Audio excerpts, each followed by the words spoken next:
아이들의 동심을 싣고 천천히 달려가는 시간, 동심으로 달리는 자전거 백상입니다.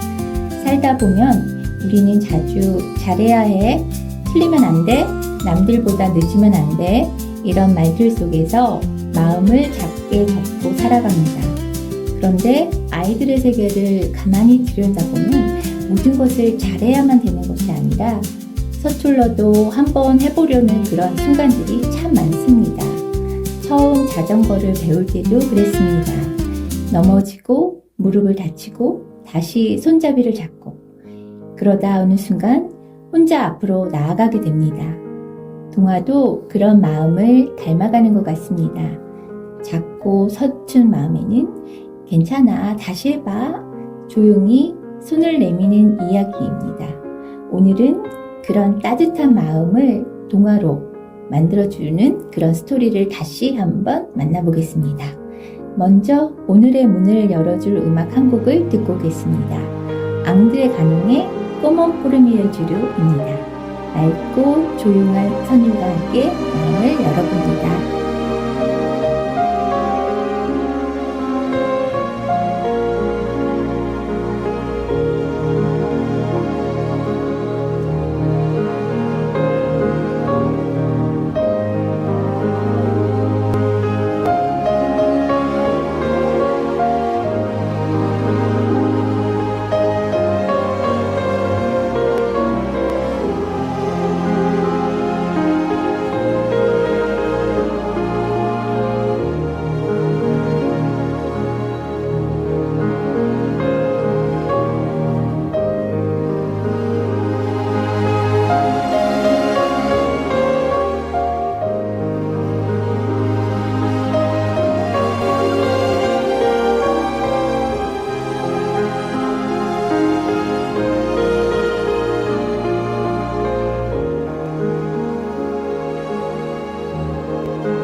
못해도 괜찮아. 그래도 한번 해봐.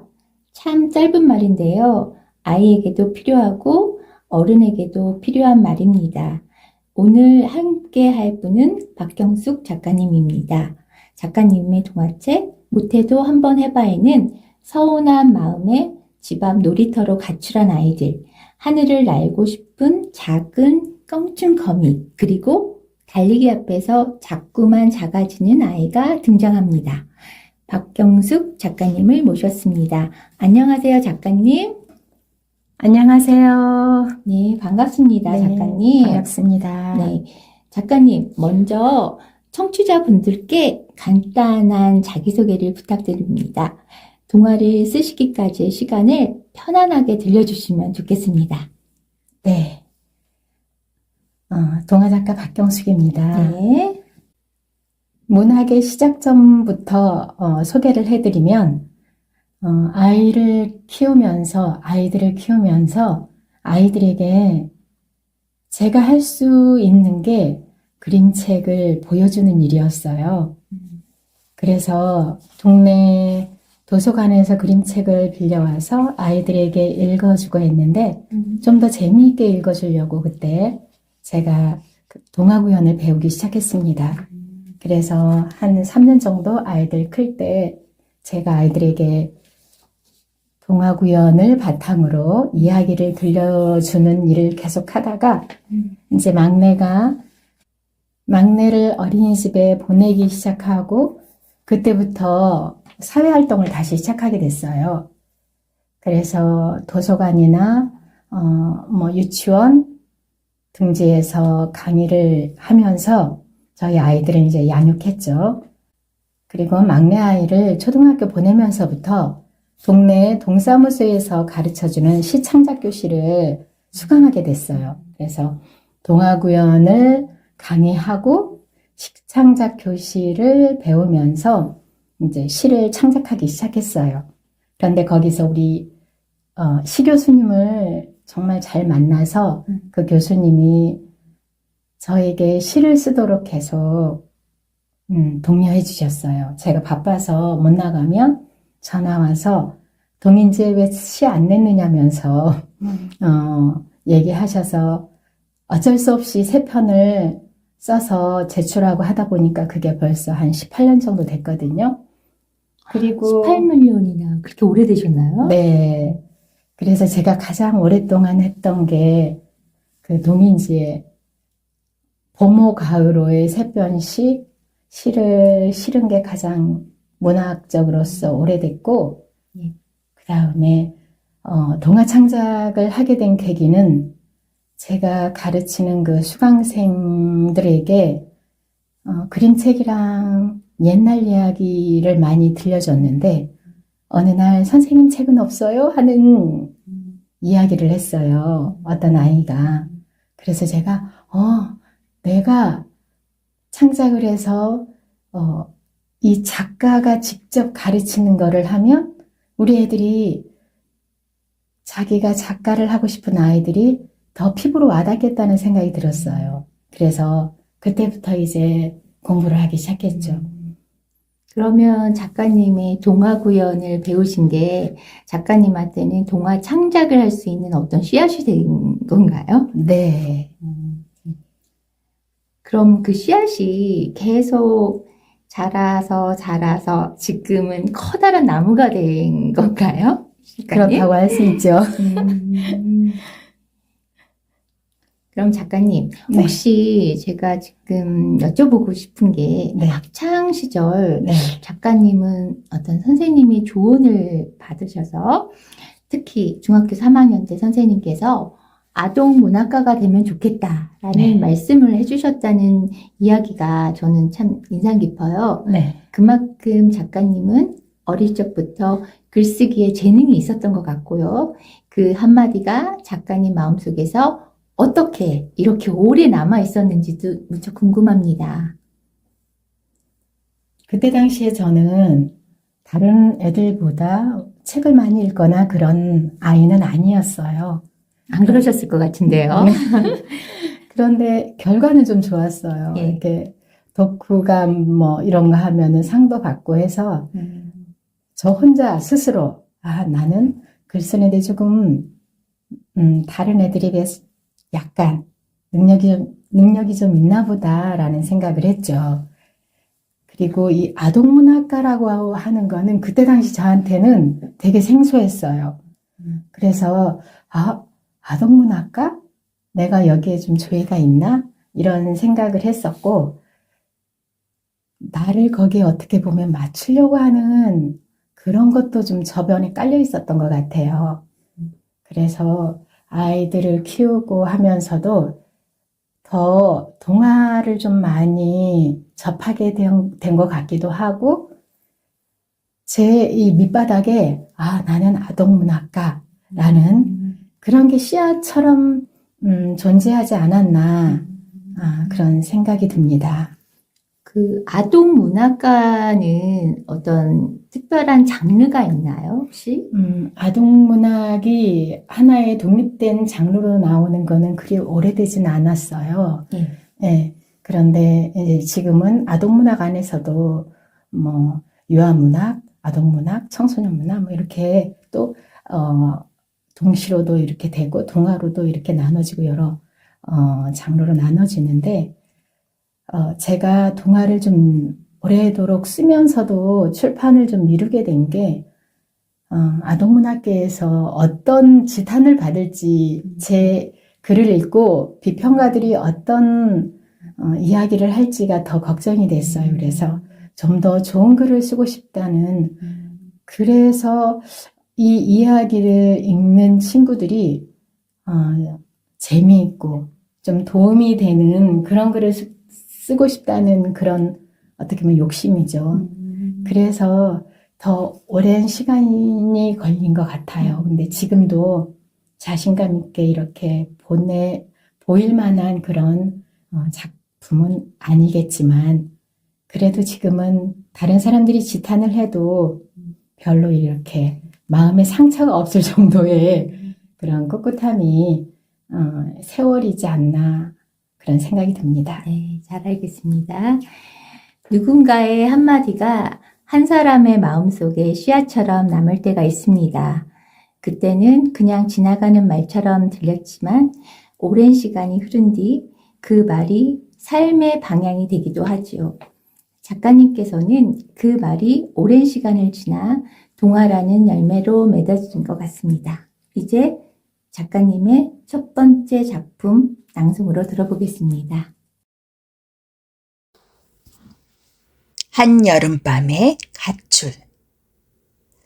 머리가 어딘가에 부딪혀서 깜짝 놀라 눈을 떴다. 몸이 가뿐한 걸 보면 한참 잔 것 같다. 언니도 머리를 만지며 부스스 눈을 떴다. 주위가 완전히 깜깜했다. 언니, 지금 몇 시쯤 됐을까? 아빠는 오셨을까? 그런 얘기하지 말고 어떻게 하면 좋을지 생각해봐. 엄마, 아빠가 우리를 찾으러 오면 좋겠다는 생각 말고는 아무 생각이 안 났다. 집집마다 불이 켜져 있다. 아지트 사이로 목을 쏙 빼고 1층부터 7층까지 새어 올라갔다. 우리 집에도 불이 환하게 켜져 있었다. 지금쯤 우리가 가출한 거 알 텐데 왜 찾으러 안 오지? 또 그 얘기. 여기 있는지 엄마가 모르잖아. 우리가 집에 들어가면 되잖아. 그럼 가출이 아니지. 우린 지금 가출한 거라고. 나는 절대 스스로 안 들어갈 거야. 그냥 집에 가자. 휴대폰도 없는데 이러다가 유괴되면 어떡해. 누가 유괴된다고 그래. 바로 눈앞에 집이 있는데. 정들이 유괴라는 말 하지 마. 언니도 유괴될까봐 무서웠는지 갑자기 화를 냈다. 왜 화를 내? 저번에 텔레비전에서 유괴되는 거 봤잖아. 조용히 하라고 했지? 언니가 말과 동시에 나를 밀었다. 쪼그리고 앉아있던 나는 그대로 옆으로 넘어졌다. 기다렸다는 듯이 다리가 심하게 저려왔다. 움직이려고 해도 꼼짝할 수가 없었다. 언니가 겁이 났는지 눈이 희둥그레졌다. 때를 놓칠세라 나도 언니를 확 밀쳤다. 쪼그리고 앉아있던 언니도 그대로 옆으로 넘어졌다. 하나야, 둘이야, 어딨니? 엄마가 미안해. 얼른 집으로 돌아와. 엄마가 미안해. 엄마가 흐느끼면서 말을 잇지 못했다. 언니, 엄마가 우리 찾고 있어. 빨리 집에 가자. 엄마 못 말려. 창피해서 학교에 어떻게 가니? 또 방송할지 모르니까 얼른 집에 가자. 황보양성 낭송가님의 음성으로 이야기를 들었습니다. 작가님, 한여름밤의 가출은 제목이 호기심이 자극되면서 그 안에는 아이들의 서운함이 참 생생하게 들어가 있었습니다.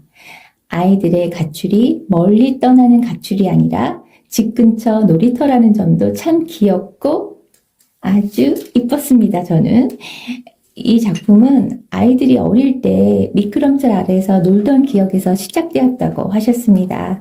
그 기억이 어떻게 자매의 가출 이야기까지 이어졌는지 참 궁금해지네요.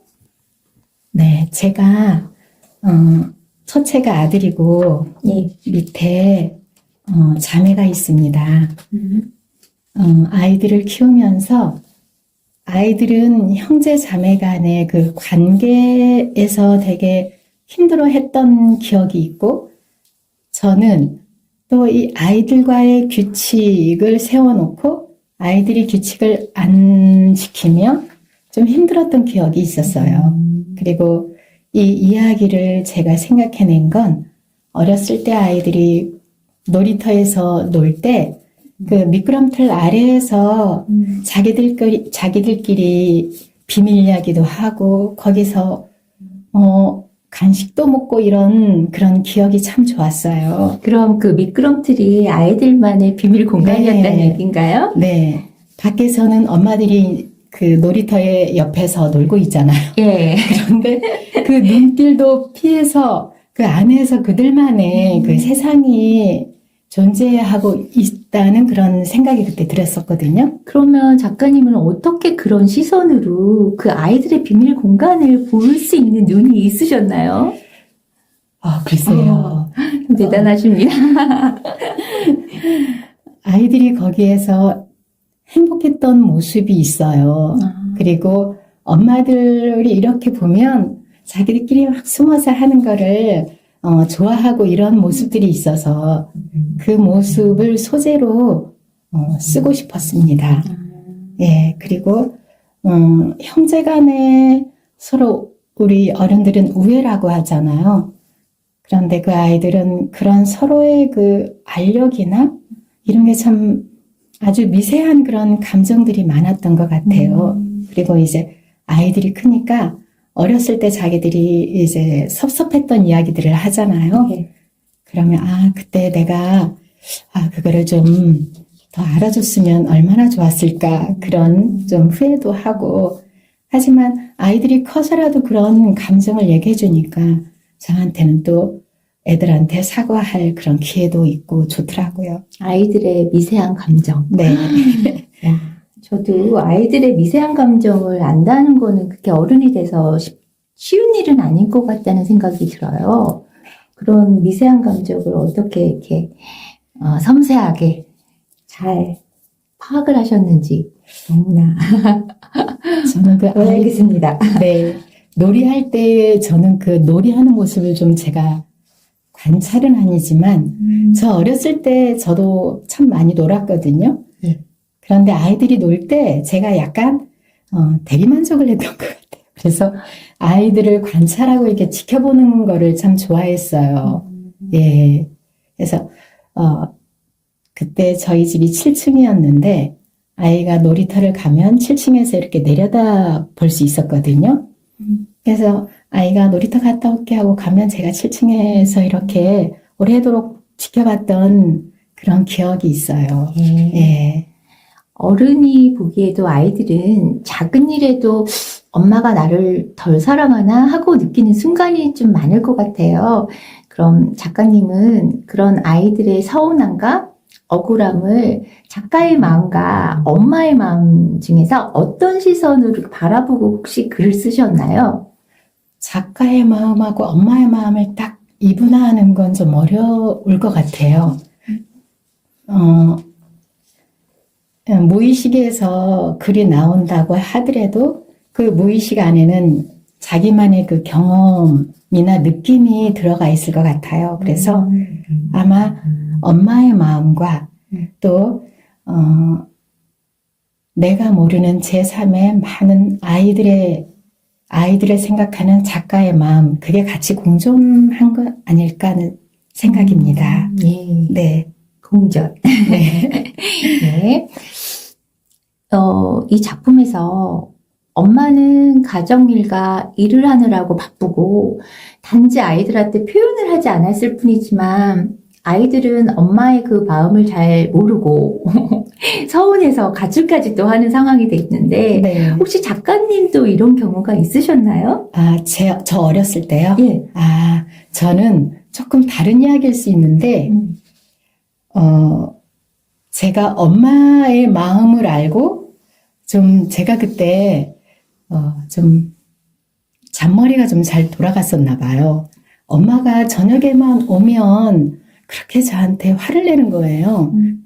평상시에는 되게 다정다감하고 이렇게 사랑 표현을 많이 해주신 분이었는데, 저녁에 들어오시면 저한테 짜증을 많이 내고 그랬어요.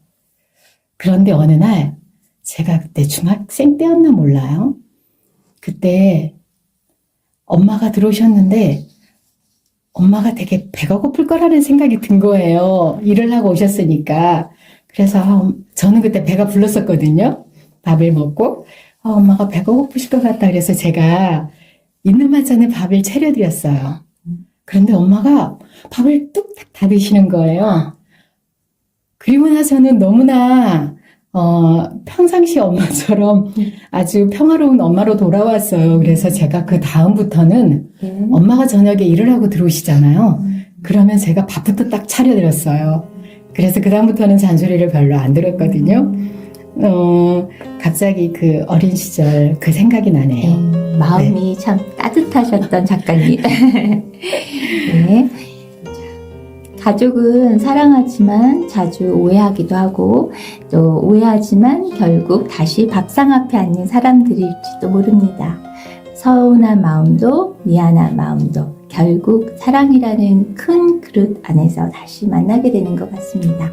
그 마음을 이어서 사랑이라는 말이 너무 크고 어렵게 느껴질 때 리차드 크라이먼의 A Common Amour 피아노 선율을 듣고 다시 오겠습니다.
작가님의 동화집 못해도 한번 해봐에는 여러 아이들의 이야기가 담겨 있습니다.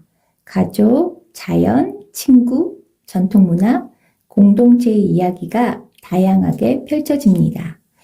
그런데 이 작품들 안에는 하나의 공통된 마음이 있습니다.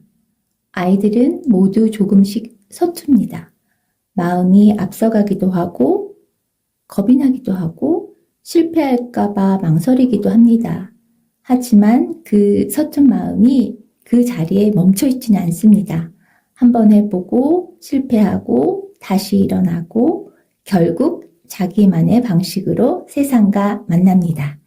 작가님, 이번 동화집의 아이들은 완벽하고 씩씩한 아이들이라기보다 미숙하고 서툰 아이들입니다. 혹시 이런 아이들을 주인공으로 삼은 이유가 특별히 있으실까요? 보통 아이들은 제가 다루지 않아도 잘 자랄 것 같아요.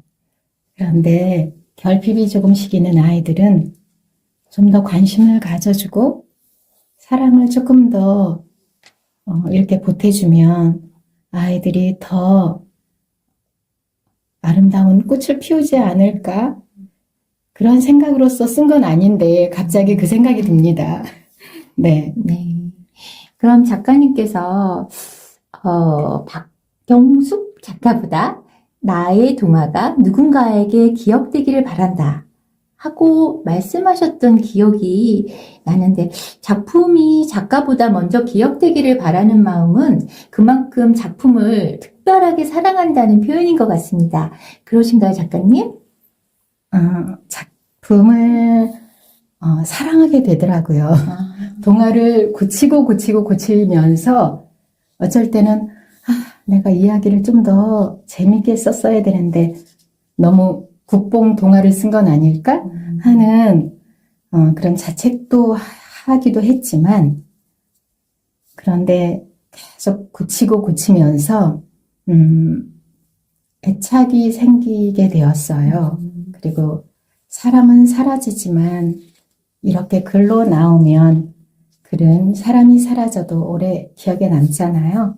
그러면 글 안에 제가 있는 것이니까 사라지지 않는 것도 되겠죠? 그럼 작가님 작품을 고치고 고친다고 하셨는데 고치고 고칠 때 어떤 마음으로 고치고 고치셨나요? 먼저 문장이나 이야기가 맥락이 있어야 되고 좀 개연성도 있어야 되고 재미도 있어야 되고 여러 가지 요건이 있잖아요. 그래서 고치고 나서 이제 인쇄를 해서 보면 또 고칠 게 또 보이는 거예요. 그럼 또 고쳐요. 그래서 또 인쇄를 해요. 그리고 보면 또 고칠 게 있는 거예요. 그렇게 하다 보면 정말 수도 없이 좀 고쳤던 것 같은데 책으로 나와서 보니까 그렇게 많이 고친 흔적이 있나 할 정도로 좀 더 재밌게 쓸 걸 하는 후회도 좀 있긴 있습니다만 제가 너무 재미하고는 조금 거리가 먼 사람이라서 그것도 어떻게 보면 작품에 녹여있나 하는 생각도 듭니다. 네. 그러면 작가님 아이들에게 동화가 어떤 힘이 되어주기를 혹시 바라시나요? 저는 동화를 쓸 때 항상 아이들의 놀이가 되었으면 좋겠다는 생각으로 컴퓨터 앞에 앉아요. 그런데 쓰다 보면 어느 순간 또 교훈적인 이야기로 가게 돼서 다시 쓰기도 하고 이렇거든요. 근데 재미와 교훈 그 사이가 이 간극이 계속 왔다 갔다 하는 거예요. 제가 왜 놀이 같은 동화를 쓰고 싶다는 생각을 했냐면 요즘 아이들을 만나면 다들 아이들이 그 학습이라는 공부라고 하는 것에서 벗어나 있는 아이들이 아무도 없어요. 그리고 부모님들도 마찬가지고요. 그래서 그 아이들이 학습, 공부를 하는 거는 어떻게 벗어날 수가 없지만 그 위에, 이 외의 시간, 그 아이들이 쉬는 시간이나 아니면 이 아이들이 좀 힐링을 하고 싶은 그때 그 아이들에게 온전히 휴식이 되고 행복한 시간이 되어줄 수 있는 그런 놀이 같은 동화를 쓰면 참 좋겠다는 생각이 항상 있습니다. 예. 네. 좋은 동화는 아이에게는 친구가 되고 어른에게는 잊고 있던 마음의 방을 열어주는 것 같습니다. 이번에는 작은 존재의 큰 꿈을 담은 작품을 만나보겠습니다. 먼 길, 낯선 여행의 동화 속에 푹 빠지다 보면 음악, 키타로의 실크로드를 한번 들어보는 것도 좋을 것 같아요. 황보양성 낭송가님의 낭송도 듣고 다시 오겠습니다. 깡충 거미 타롱이. 징그러워. 죽일 수도 없고. 아줌마의 손에 있던 휴지가 순식간에 타롱이를 덮쳤어요. 다리를 바둥거려 봤지만 타롱이는 휴지에 쌓여 꼼짝할 수가 없었어요. 아줌마가 창문을 열고 휴지를 휙 던졌어요. 으아! 타롱이가 그토록 바라던 하늘인데 아무것도 보이지 않았어요. 휴지에 뭉쳐 있어서 거미줄을 칠 수도 없었지요. 휴지와 함께 땅으로 떨어져 죽는다고 생각하니 농장에서의 일들이 한순간에 스쳐 지나갔어요. 어차피 떨어져 죽을 거 마음껏 날아보자. 그런데 이상했어요. 몸이 붕 뜨는 것 같았어요. 바람에 휴지가 펼쳐지면서 타롱이는 모든 걸 볼 수 있었어요. 세상에, 이럴 수가, 내가 날고 있어. 아래로 떨어질 줄 알았던 타롱이가 휴지와 함께 날고 있는 게 아니겠어요? 휴지가 바람에 훨훨 날아가고 있었어요. 타롱이는 휴지를 꼭 잡았어요. 세상이 한눈에 보였어요. 길이 나뭇가지처럼 사방으로 뻗어 있었고 자동차들이 개미떼처럼 줄을 서서 꿈을 댔어요. 하늘에서 본 산은 작은 언덕 같았고 강은 실지렁이처럼 구불거렸죠. 농장도 보였어요. 끝이 보이지 않을 만큼 넓던 농장이 호박잎 크기 정도로 작게 보였어요. 바람이 서서히 잦아들면서 휴지가 아래로 내려갔어요. 농장이 가까워지고 있었지요. 아롱아, 내가 하늘을 날고 있어. 할아버지, 제가 하늘을 날았어요. 타롱이는 농장을 향해 힘껏 외쳤어요. 하지만 타롱이의 목소리는 바람 속으로 흩어졌어요. 그때 갑자기 휴지가 휘청하더니 바람이 방향을 바꿨어요. 농장이 점점 멀어져 갔지요.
두 번째 낭송 작품 깡충거미 타롱이였습니다.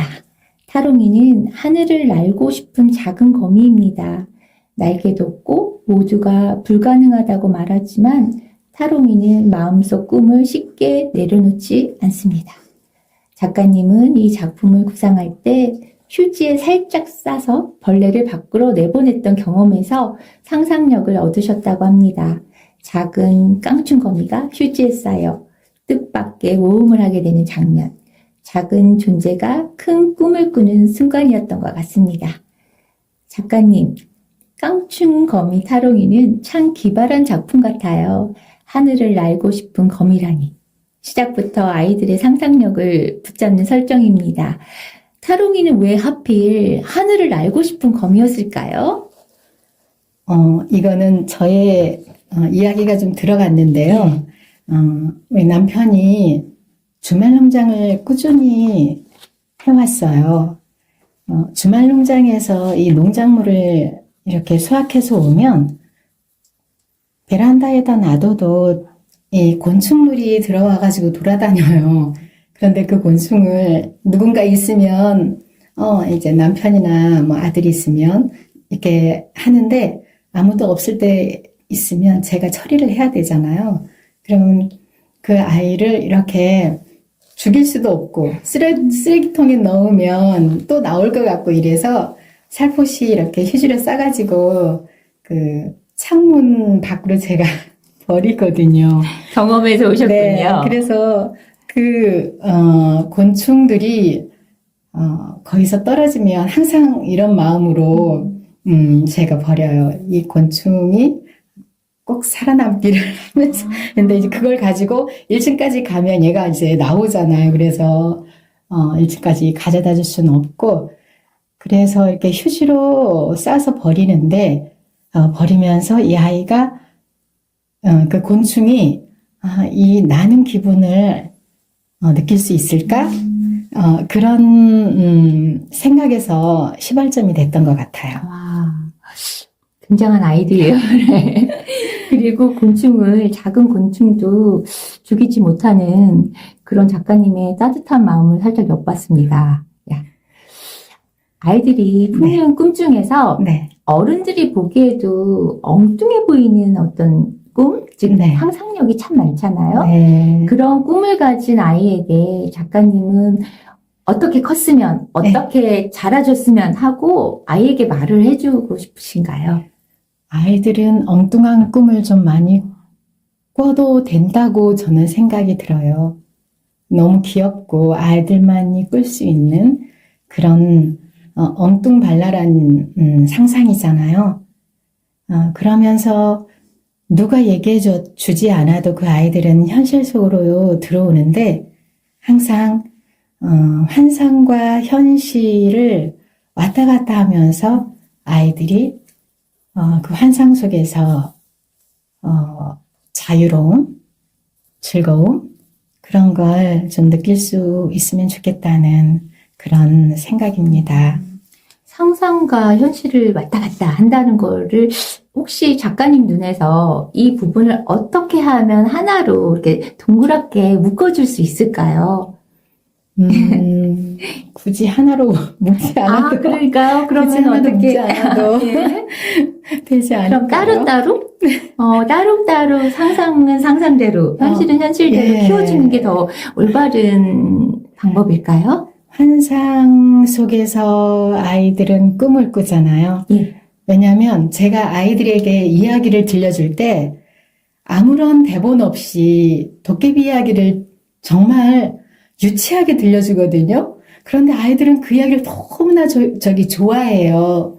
그리고 어떤 유명한 그림책을 소개하는 것보다 그 도깨비 이야기 1탄, 2탄 막 20몇 탄까지 가는 걸 아이들은 더 원하거든요. 그걸 보면서 아이들은 이렇게 환상 속에서 사는구나 그런 생각이 들어서 아이 때는 그런 엉뚱한 환상 속에서 살아도 아이들이 커서 뭐가 되려고 하나 이런 걱정 안 하셔도 언젠가는 아이들이 현실로 살아가니까 아이들은 엉뚱해도 좋겠다는 생각입니다. 예, 잘 알겠습니다. 동화는 현실을 피하는 이야기가 아니라 현실을 조금 더 넓게 바라보게 하는 이야기일지도 모르겠습니다. 작은 거미도 하늘을 꿈꿀 수 있고, 느린 아이도 자기만의 시간표를 가질 수 있고, 서툰 마음도 결국 길을 찾아갈 수 있으니까요. 세 번째 작품은 책 제목이기도 한 못해도 한번 해봐입니다. 이 작품에는 다리가 불편한 아이 하늘이가 등장합니다.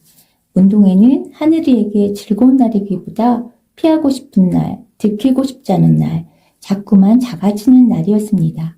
하지만 어느 순간 하늘이는 자기만의 방식으로 한 걸음 내딛습니다. 누군가에게는 평범한 100m 달리기가, 또 다른 누구에게는 인생에서 가장 긴 달리기일 수도 있습니다. 그 길을 끝까지 가보는 아이의 마음을 들어보겠습니다. 마음속 방향을 비춰주는 듯한 곡, 조나단 안토니의 Going on Distance를 듣고 낭송을 들어보겠습니다. 못해도 한번 해봐. 그때 담임 선생님이 나를 향해 달려왔다. 나는 생각할 틈 없이 선생님 손을 덥석 잡았다. 선생님이 얼떨떨하게 서 있다가 뭔가 눈치를 챘는지 갑자기 나를 번쩍 업었다. 그리고 우사인 볼트처럼 꼬린 지점을 향해 뛰었다. 팔랑거리는 하얀 테이프가 점점 가까워지고 있었다. 선생님의 헐떡거리는 소리가 어제 내가 달리기 할 때 내던 소리와 비슷했다. 운동장은 시장보다 더 소란스러웠지만 선생님의 숨소리는 내 귀에 너무나 선명히 들렸다. 텅! 일두! 하얀 테이프가 선생님과 나를 감싼 채 나풀거렸다. 초등학교 6년 동안의 운동회에서 처음으로 100m 달리기를 완주했고 그것도 1등을 했다. 올림픽 선수가 금메달을 딴 것처럼 나는 선생님 등 뒤에서 두 팔을 높이 쳐들었다. 운동장이 떠나가도록 박수 소리와 함성이 울려 퍼졌다. 와! 와! 나는 고래고래 소리를 질렀다. 선생님은 운동장을 한참 더 돌고 나서야 나를 고린 지점에 내려주셨다. 선생님의 얼굴이 눈물 속에 흐릿하게 보였다. 천사가 나를 보고 환하게 웃고 있었다. 셔터 누르는 것도 잊은 채 울고 있는 엄마 얼굴도 보였다. 심장이 벌떡벌떡 뛰었다. 오늘은 내 인생 최고의 날이다.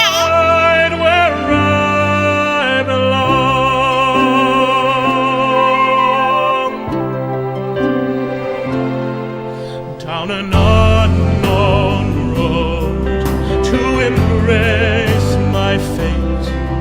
Though the road may wander, it will lead me to you. And 1,000 years would be worth the wait. It may take a lifetime, but I'll somehow see it through. And I won't look back. I can go the distance, and I'll stay on track. No, I won't accept defeat. It's an uphill slope, but I won't lose hope till I go the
이제 방송을 마무리할 시간이 가까워지고 있습니다.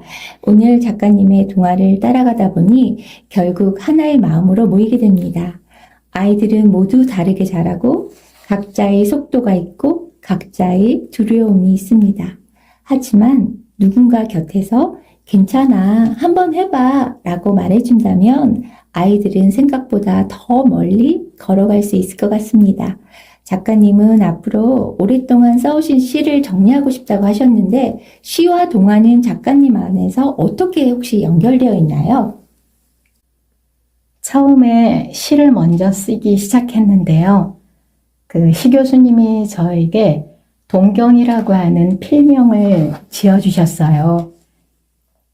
동화로 경사스러운 일이 많이 일어나도록 바란다는 그런 염원을 담았다고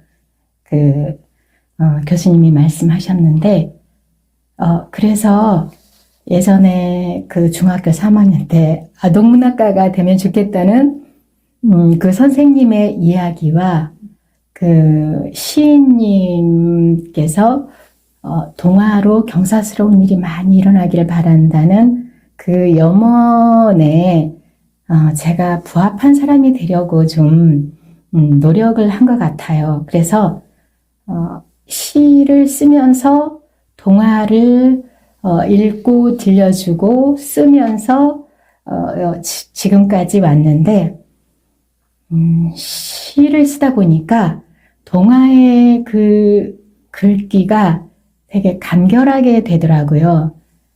그래서 시를 먼저 배우고 썼던 게 이 문장에도 많은 도움이 되었다는 그런 생각이 들었어요. 그리고 시는 이러한 그 시각적인 이미지가 많이 작용을 하잖아요. 동화에서도 그게 많이 개입이 됐던 것 같아요. 네. 네. 작가님, 그럼 앞으로도 새로운 도전을 계속하고 싶다고 하셨던 것 같은데 작가님이 또 다른 도전, 어떤 도전이 또 있을까요? 지금은 새로운 도전이라기보다 네. 지금까지는 제가 해야 할 일과 하고 싶은 일을 여러 가지 시도도 하고 열의를 가지고 매진했던 것 같아요. 지금은 살짝 쉬어가는 타이밍을 갖고 싶은 생각이 들어요. 그래서 좀 자연인으로 살고 싶다는 생각이 들어서 일단 그런 생각만 하고 있습니다. 예. 마지막으로 질문을 하나 더 드리고 싶은데 오늘 방송을 듣고 있는 어린이들 그리고 느리고 천천히 가는 아이들을 기다리고 있는 부모님께 작가님이 꼭 전하고 싶은 한마디가 혹시 있을까요? 저도 못했어요. 저희 아이들에게. 사람은 지나고 나야 항상 보인다고 하잖아요. 저도 그렇더라고요. 아이들이 자라고 아이들이 커서 엄마 어렸을 때 이렇게 한 게 나는 싫었어. 그때 감정이 이랬어. 이렇게 얘기할 때 내가 그때 좀 더 기다려줬더라면. 그리고 저희 아이들이 자라고 나서 제가 어린 친구들을 보면 그 친구들은 모든 걸 다 제가 포용을 하고 있더라고요. 그래서 나이를 그냥 먹는 게 아니구나. 나이가 들수록 이렇게 여유가 있고 다른 사람을 이해하는 그 스펙트럼이 되게 넓어진다는 생각을 했어요. 그래서 제가 못해서 감히 부모님들한테 말씀드리기가 조심스럽긴 하지만 이렇게 느린 아이들에게는 많이 기다려주는 기다림이 필요하지 않을까. 그런데 그 아이만을 보고 기다리는 게 아니고 부모님 자신들의 인생, 그때 아이들을 키울 때의 그 인생, 자신의 인생의 즐거움 또는 그때 하고 싶은 그런 일을 하면서 아이들과 같이 간다면 느린 아이들의 그 발걸음에도 크게 좌지우지 되지 않는 그런 의식으로서 아이들을 키울 것 같은 생각이 듭니다. 그래서 부모님들께 느린 아이가 있다 그러면 천천히 보폭을 좀 맞추면서 가는 것도 좋을 것 같습니다. 예. 작가님 오늘 방송에 출연해 주셔서 너무나 감사드립니다. 감사합니다. 네. 오늘 방송은 박경숙 작가님과 함께 했습니다. 작가님의 동화 속 아이들은 처음부터 씩씩하지 않았습니다. 서운해서 집을 나가기도 했고, 하늘을 날 수 없다는 말을 들어도 꿈을 내려놓지 못했고, 달리기 앞에서 자꾸만 작아지기도 했습니다. 그런데 그 아이들은 결국 자기만의 방식으로 한 걸음 한 걸음 내딛습니다. 오늘 우리가 만난 문장, 못해도 괜찮아. 한번 해봐. 이 말은 아이들에게 건네는 말이지만 어쩌면 오늘을 살아가는 우리 모두에게 필요한 말일지도 모르겠습니다. 천천히 가는 아이에게는 응원이 되고 기다리는 부모님께는 위로가 되고 마음속에 아직 서툰 아이를 품고 사는 어른들에게는 다시 시작해도 괜찮다는 작은 용기가 되었기를 바랍니다. 아이들의 동심을 담은 음악 River Song of Life를 들으면서 마음속 동심을 잃지 않는 하루를 마무리하세요. 연출 연홍식, 구성 이영선, 진행의 백상이었습니다. 다음 시간에도 따뜻한 동화 한 편을 싣고 다시 달려오겠습니다.